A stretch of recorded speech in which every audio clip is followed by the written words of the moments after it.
Asociación Camino Anima Mundi presenta. Imaginemos por un momento una calle cualquiera de una gran ciudad. Sí, me la imagino perfectamente, en plena hora punta. Exacto. El ruido ensordecedor del tráfico, el metro absolutamente abarrotado, los claxones sonando sin piedad por todas partes. Y ese mar de rostros exhaustos mirando fijamente sus pantallas, aislados. Tal cual.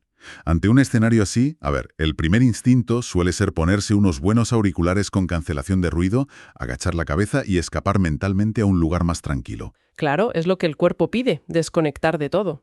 Y existe una tendencia casi universal a pensar que, para cultivar una vida interior profunda, hay que huir de todo ese caos, irse a una montaña remota, aislarse del asfalto y, por supuesto, del buzón de correo electrónico. O sea, buscar el silencio absoluto lejos del mundo. Exactamente. Pero, ¿y si esa premisa fuera un error fundamental? ¿Y si ese vagón de metro atestado de gente no fuera un obstáculo, sino exactamente el laboratorio diseñado para que la espiritualidad cobre vida de verdad? Fíjate que ese es un planteamiento que le da la vuelta a todo. Bienvenidos a esta nueva exploración a fondo. Nuestra misión hoy es adentrarnos en una visión transformadora, concretamente la de Madeleine Delbrel, para descubrir cómo una vida interior auténtica no es un búnker para esconderse de la realidad, No, para nada. sino un motor de altísima potencia para sumergirse de lleno en las exigencias, la fatiga y las relaciones del día a día. Es que es un punto de partida absolutamente necesario hoy en día. La genialidad de esta visión radica en que no estamos ante una teoría de manual. De esas que suenan muy bien en el papel, ¿no? Exacto, de esas que suenan poéticas en una biblioteca, pero que se desmoronan a los 5 minutos de pisar una oficina real. Estamos hablando de una perspectiva hecha de carne, de asfalto y de sudor. Es una espiritualidad de asfalto, literalmente. Totalmente. Es una propuesta que requiere mancharse las manos en el sentido más noble de la expresión, demostrando que lo sagrado y el ajetreo diario no son fuerzas opuestas. Sino realidades que están llamadas a integrarse. Eso es, a integrarse profundamente. Pues para empezar a aterrizar todo esto en las aceras por las que caminamos a diario, hay que identificar el primer punto de contacto. O sea, ¿cómo choca exactamente esta vida interior con el ritmo frenético de la calle? Es la pregunta clave. Y al analizar los textos, la primera respuesta que emerge es, sorprendentemente, la bondad. La bondad. Pero hay que tener mucho cuidado aquí, porque no nos referimos a una simple cortesía de ascensor. No es dar los buenos días por inercia o por mantener las formas en la oficina. En absoluto. Y aquí es donde introducimos el primer gran concepto, lo que se denomina la misericordia revolucionaria. Misericordia revolucionaria. Suena potente. Lo es. Si observamos con atención el entorno de cualquier metrópolis moderna, hay un diagnóstico muy claro. Y es que el corazón del ser humano contemporáneo está asfixiado. Totalmente asfixiado, ¿sí? Vivimos en la era de la hiperconexión digital. Tenemos acceso a cualquiera en milisegundos. Y, sin embargo, los índices de soledad y de aislamiento son devastadores. Es una paradoja tremenda. Hay una falta de humanidad palpable en el ambiente. Entonces, ante este vacío, la bondad que se propone no es reactiva, es activa y, sobre todo, desmesurada. Funciona literalmente como una oxigenación, ¿verdad? Exacto. No es una beneficencia burocrática, como, no sé, transferir dinero a una causa desde una aplicación móvil para limpiar un poco la conciencia. Ya, el clic rápido y me olvido. Eso es.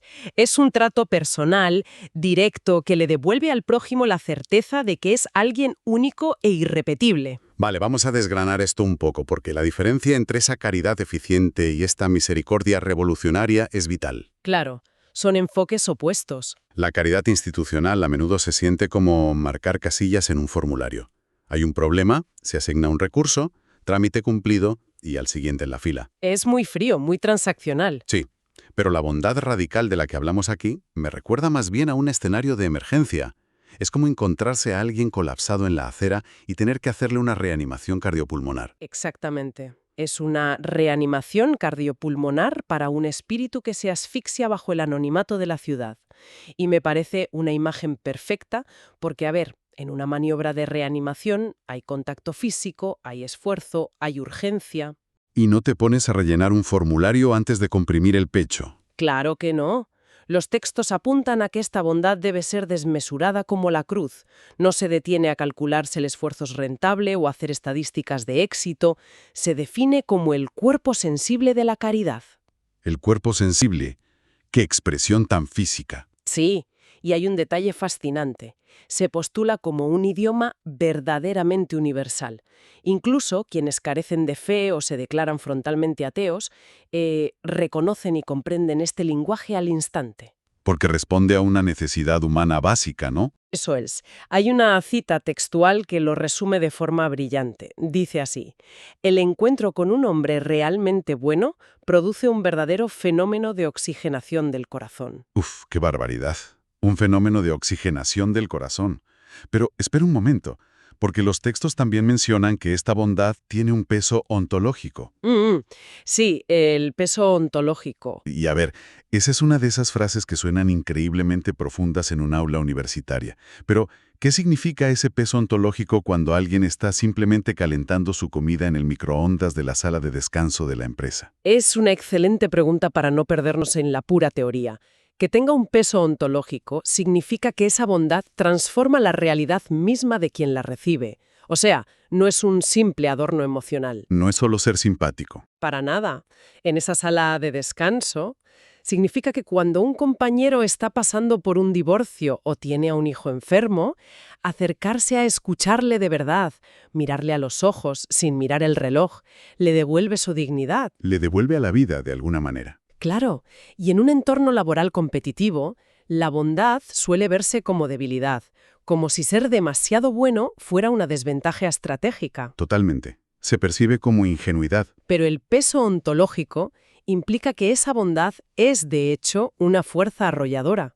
A través de un gesto puramente humano y cotidiano, permite que la otra persona experimente el roce de algo superior, de un amor que no exige nada a cambio. Y claro, llevar esto a la práctica no requiere mudarse a otro continente ni fundar una ONG espectacular. No, para nada. Es lo que en los textos se denomina ofrecer una hospitalidad del corazón. Hospitalidad del corazón. Consiste, por ejemplo, en no emitir juicios implacables cuando un colega comete un error, o simplemente en interesarse genuinamente por la historia de quien nos atiende en la caja del supermercado. Es crear un espacio donde, en medio de la prisa y el estrés constante, la persona que tenemos delante pueda sentirse temporalmente en casa. Exacto. Y una vez que entendemos esa dinámica en el tú a tú, digamos, a nivel individual, surge una progresión lógica e ineludible. Claro, porque ser amable con una persona concreta en un pasillo, por difícil que pueda resultar en un mal día, es manejable. Es una interacción controlada. Sí, tiene un límite claro. Pero la pregunta lógica es, ¿cómo se escala esto? Si el objetivo es aplicar maniobras de reanimación a nivel humano, ¿qué ocurre cuando no es un individuo, sino toda la empresa o todo el barrio el que se está hundiendo o sufriendo una crisis? Y ahí es donde cruzamos la frontera hacia el segundo gran pilar de esta exploración, las llamadas comunidades de destino. Comunidades de destino. Para entender esto bien, hay que situar el concepto históricamente. Madeleine Delbrel no elaboró esto desde la comodidad de un despacho cerrado. No era una teórica de salón. Para nada. Lo hizo viviendo durante décadas en Ivry-sur-Seine, una ciudad de la periferia de París que en la época de posguerra era un bastión obrero muy duro. Gris. Marcado por las fábricas, las huelgas y una profunda escasez material. Exacto. Allí, la idea de comunidad no era un ideal romántico, era una cuestión de pura supervivencia diaria. Para quienes buscan vivir una fe encarnada, la propuesta es que deben vincular su propio destino vital, económico y social al de las personas que les rodean. Aquí es donde la cosa se pone realmente interesante. Pero siendo honestos, también requiere hacer un poco de abogado del diablo. A ver, dime. Porque los textos afirman que hay que dejarse comer por las necesidades del otro. Sí, dejarse comer. Y vamos a ver, en la cultura actual, donde se valora tantísimo la salud mental, donde nos enseñan a poner límites estrictos y a priorizar el autocuidado para no colapsar. Claro, la cultura del límite protector. Exacto. Escuchar que la propuesta es dejarse comer suena a un billete directo y sin escalas hacia el agotamiento extremo. ¿Cómo es que esto no es simplemente una receta irresponsable para la destrucción emocional? Es una objeción fundamental y es crucial entender el mecanismo psicológico y espiritual que opera detrás de esta idea, para no confundirla con un masoquismo emocional. Porque suena un poco a eso al principio. Claro, porque cuando la cultura actual insiste tanto en los límites y el aislamiento protector, a menudo lo hace desde el paradigma del individuo solitario que tiene que cargar con todo el peso de su propia existencia. Aislado en su fortaleza. Eso es. Si uno está solo defendiendo su parcela, evidentemente cualquier demanda externa agota y vacía. Pero las comunidades de destino cambian por completo la estructura de la carga. ¿En qué sentido? Al unir el destino propio al de los demás, el miedo y la ansiedad individual se diluyen en una red de resiliencia colectiva. Sobrevivir a la dureza del entorno se convierte en un esfuerzo compartido. Ya veo. No se trata de vaciarse uno mismo hasta desaparecer, sino de entender que la propia plenitud solo se alcanza cuando se está vitalmente conectado al destino común. O sea, es como cambiar el peso de una mochila. Si uno lleva la mochila solo, la carga te rompe la espalda tarde o temprano. Exactamente. Pero si la estructura de carga se reparte de forma orgánica entre 100 personas, el peso global es el mismo, pero nadie se quiebra individualmente. ¡Qué buen ejemplo! Y esto supone, lógicamente, un rechazo total a ayudar desde la distancia. No se trata de asomarse al balcón del privilegio y lanzar unas monedas o unos buenos consejos hacia abajo. Claro, eso sería beneficencia paternalista. Precisamente. Es la diferencia radical entre el paternalismo y la verdadera solidaridad. La verdadera solidaridad exige estar abajo compartiendo las mismas condiciones. Pisando el mismo barro. En el contexto de Ivry, esto implicaba para ella y su equipo vivir en los mismos apartamentos fríos, cumplir los mismos horarios agotadores de las fábricas y enfrentarse a las mismas carencias que las familias obreras marxistas que tenían por vecinos. Madre mía, eso es coherencia radical. Hay una cita que captura el núcleo de este nivel de compromiso. Dice, Dios nos ha hecho alianza concretamente allí donde estamos, debemos ser vitalmente inseparables, poner en común su destino y nuestro destino. Poner en común nuestro destino. Qué concepto más vertiginoso en una sociedad hiperindividualista como la nuestra, donde el éxito se suele medir por la capacidad de aislarse de los problemas de los demás. Totalmente. Es la convicción de que no hay soluciones individuales válidas para problemas colectivos. Claro. Solo se adquiere el derecho moral a acompañar a alguien en su desgracia cuando uno asume voluntariamente el riesgo de sufrir esa misma mala suerte. Aterrizando esto hoy significa que si hay una injusticia flagrante que afecta a toda la plantilla de una oficina, ¿la respuesta no puede ser escurrir el bulto? No, no puedes mirar hacia otro lado. No se puede pensar, bueno, mientras a mí no me toquen las condiciones o el sueldo, yo miro para otro lado y no me meto en líos. Exacto. Significa asumir la vulnerabilidad del que se sienta en la mesa de al lado. Se trata de construir esa hospitalidad de destino en las calles y en las empresas. Y al hacerlo, supongo que se crea una base de confianza inmensa, ¿no? Tan profunda que cualquier mensaje o visión espiritual que se comparta después no se percibirá como un discurso teórico o moralista. Se percibe como un testimonio real que emana de alguien que comparte las mismas cicatrices. Así que ya hemos dado el paso. Ya estamos inmersos en el barrio o en la oficina. Hemos roto las burbujas de cristal y hemos decidido compartir la carga colectiva. Estamos dentro. Pero claro, la realidad es que el mundo no suele ser un invernadero pacífico para vivir estas creencias de forma tranquila. ¿Qué ocurre cuando ese entorno en el que nos hemos sumergido rechaza de plano cualquier tipo de vida interior? Es una situación muy común hoy. ¿Qué pasa cuando el ambiente es profundamente secular, indiferente o incluso abiertamente hostil a la fe y a la espiritualidad? Lo fascinante aquí es cómo esta visión le da la vuelta por completo a lo que instintivamente consideraríamos una amenaza letal. Porque la mayoría lo vería como una amenaza. Claro. Históricamente, y también hoy en día, existe un miedo tremendo a la contaminación ideológica. A que el mundo te arrastre. Quienes cultivan una vida espiritual profunda suelen temer que un entorno secular y adverso acabe erosionando sus propias convicciones. Esto, muchas veces, lleva a adoptar mecanismos de defensa muy rígidos. O a crear guetos, ¿verdad? Donde uno solo se relaciona con personas que piensan exactamente igual. Exactamente. Comunidades burbuja. Sin embargo, la intuición paradójica que se plantea aquí es que estar inmerso en un ambiente ateo o indiferente no es una desgracia ni un castigo divino. ¿No lo es? Al contrario, es lo que las fuentes describen como una situación favorable. Es literalmente un entorno privilegiado. Espera. ¿Un entorno privilegiado, el sentirse cuestionado constantemente? ¿O el ser visto como el raro de la oficina? Totalmente privilegiado. ¿Pero cómo? Porque ese entorno hostil actúa como un agente purificador implacable. Pensemos en lo que ocurre cuando alguien vive exclusivamente dentro de una burbuja, donde todos comparten su misma visión del mundo y se dan la razón constantemente. Todo es muy cómodo. Muy cómodo, pero la fe o los valores pueden empezar a llenarse de adherencias extrañas, costumbres puramente culturales, moralismos superficiales o lo que se podría denominar hábitos burgueses de la religión. Vale, necesitamos un ejemplo concreto de eso. ¿Cómo se ve exactamente esa costumbre burguesa que se quema al salir al mundo real? A ver, imaginemos un entorno donde ir a ciertos oficios religiosos o profesar unas creencias concretas conlleva un beneficio social evidente. Donde está bien visto. Exacto. En ese contexto, la espiritualidad se puede convertir fácilmente en un evento para hacer contactos, en una forma de mantener un estatus o de ser respetado en la comunidad. Se asume que se cree en algo, pero nunca se ha puesto realmente a prueba. Es como una fachada social. Sí. Ahora, tomemos a esa misma persona y pongámosla en una oficina moderna donde sus compañeros cuestionan sus creencias con escepticismo o incluso con cierto sarcasmo a la hora del café. Ahí cambia la película. De repente, todo ese beneficio social desaparece por completo. Ya no hay aplausos por creer. Y en ese momento de fricción, la persona se ve obligada a preguntarse con total honestidad, oye, ¿por qué creo realmente en esto? Claro, ya no hay incentivos externos. Todo el adorno cultural y el moralismo se queman porque ya no sirven para impresionar absolutamente nadie. Solo queda la verdad desnuda, solo queda lo verdaderamente esencial del mensaje. Entonces, ¿qué significa todo eso en el fondo?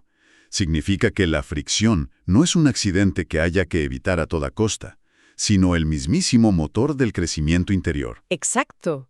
Es el catalizador. A ver qué te parece. Pensemos en una de esas plantas de interior exóticas, frente a un gran roble en medio del campo.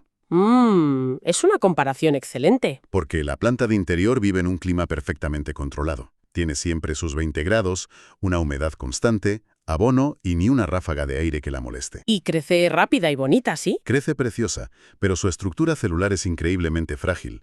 Si un día alguien olvida cerrar la ventana en invierno y entra una helada, la planta colapsa y muere en horas, porque nunca ha necesitado desarrollar defensas. Totalmente cierto. Y por otro lado, tenemos el roble solitario en lo alto de una colina, constantemente azotado por vientos huracanados, soportando tormentas, nevadas y sequías.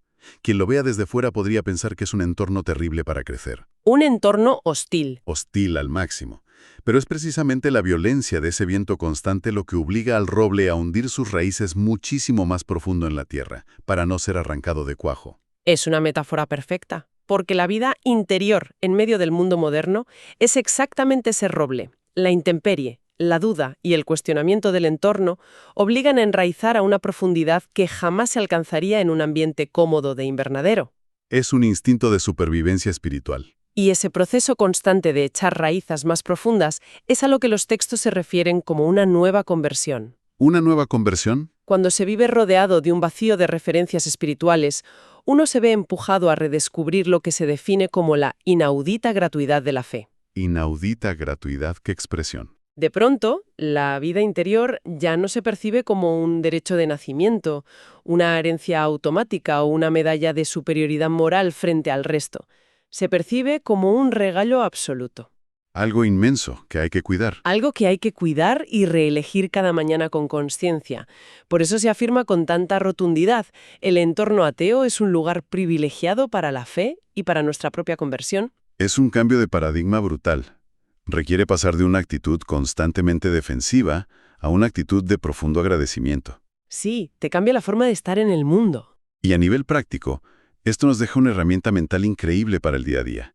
Significa que en el trabajo o en esa típica cena familiar de las fiestas, cuando alguien lanza un comentario mordaz o una crítica afilada hacia las creencias espirituales, Que siempre pasa. siempre, pues la reacción no debería ser ofenderse, escandalizarse o iniciar una discusión a gritos sintiéndose atacado. En absoluto. La aplicación práctica y verdaderamente transformadora aquí es ver a esa persona que critica no como un adversario a batir en un debate, Sino como que, como una especie de auditor espiritual personal. ostras, ¿un auditor? Sí, sus preguntas incómodas, sus dudas y su escepticismo son el combustible perfecto para nosotros. Si hacen una pregunta difícil que en ese momento no sabemos responder, En lugar de sentirnos atacados, podemos usar esa incomodidad. ¿Para formarnos mejor? Claro, como motivación para estudiar más, para cuestionarnos y para profundizar en los propios fundamentos. Es vivir desde una inmensa gratitud por el don de poseer esa riqueza interior, acercándose a los demás sin la más mínima sombra de arrogancia. Sin mirar por encima del hombro. Nunca. No es la actitud del poseedor de la verdad absoluta que pontifica desde arriba, sino la humildad profunda del mendigo que ha encontrado un tesoro y simplemente quiere compartir cómo lo halló, aceptando siempre que el otro pueda dudar. Qué recorrido tan fascinante hemos hecho hoy a lo largo de este análisis. Si damos un paso atrás y observamos el cuadro completo, resulta asombroso cómo estos tres bloques no son ideas aisladas. Para nada, están súper conectados. Son un ecosistema vital donde todo se entrelaza y se retroalimenta con una coherencia absoluta. Primero, se nos invita a salir al encuentro del otro a través de esa bondad radical, la misericordia revolucionaria. ¿Que actúa como un desfibrilador? Exacto, un desfibrilador en medio del asfalto, conectándonos de ser humano a ser humano en una ciudad anónima. Luego, se nos desafía a no quedarnos en el mero gesto individual esporádico, Exigiendo ir más allá. exigiendo que entrelacemos nuestras vidas, asumiendo los problemas colectivos mediante las comunidades de destino, anclándonos de verdad en la realidad del prójimo sin escurrir el bulto. Compartiendo el peso de la mochila. Y finalmente, lejos de buscar una existencia cómoda y protegida en una burbuja, se nos revela cómo la fricción diaria con un mundo secular, ese ateísmo como situación favorable, El roble y el viento. es el fuego necesario que arranca toda superficialidad y dota la vida interior de una profundidad inquebrantable. Es en definitiva una hoja de ruta para pisar muy fuerte sobre la realidad cotidiana. Es una arquitectura vital de una lucidez extraordinaria. Y si conectamos todo esto con un plano más amplio, antes de terminar, merece la pena detenerse en una pregunta que es capaz de alterar radicalmente nuestra forma de enfrentar la semana. A ver, ponla sobre la mesa. A la luz de lo que hemos explorado, ¿qué pasaría si esa persona concreta que tanto nos irrita y cuestiona en la oficina, Todos tenemos a alguien en mente ahora mismo. seguro, o esa situación en nuestra comunidad que nos resulta tan dolorosa, tan exigente, qué pasaría si no fueran en absoluto obstáculos que nos impiden alcanzar la paz? Cambia todo. ¿Qué pasaría si en realidad fueran exactamente la herramienta diseñada a medida para pulir nuestra humanidad, destruir nuestro aislamiento y ensanchar nuestra capacidad de amar hasta límites que creíamos imposibles? Sin duda. Es una perspectiva para darle una vuelta y mantener muy presente la próxima vez que nos encontremos atrapados en ese vagón de metro abarrotado. O cuando la bandeja de entrada parezca que va a explotar el lunes. O cuando la bandeja de entrada del correo amenace con desbordarnos un lunes por la mañana. Con este profundo desafío sobre la mesa, cerramos nuestra inmersión profunda de hoy. Ha sido un placer. Ha sido verdaderamente una de esas exploraciones que sacuden los esquemas y obligan a mirar la propia rutina con ojos totalmente renovados. Gracias por acompañar esta reflexión a quienes nos escuchan. Para seguir tirando de este hilo y compartir cualquier idea, descubrimiento o inquietud, nuestro punto de contacto es quiero@animamundi.org.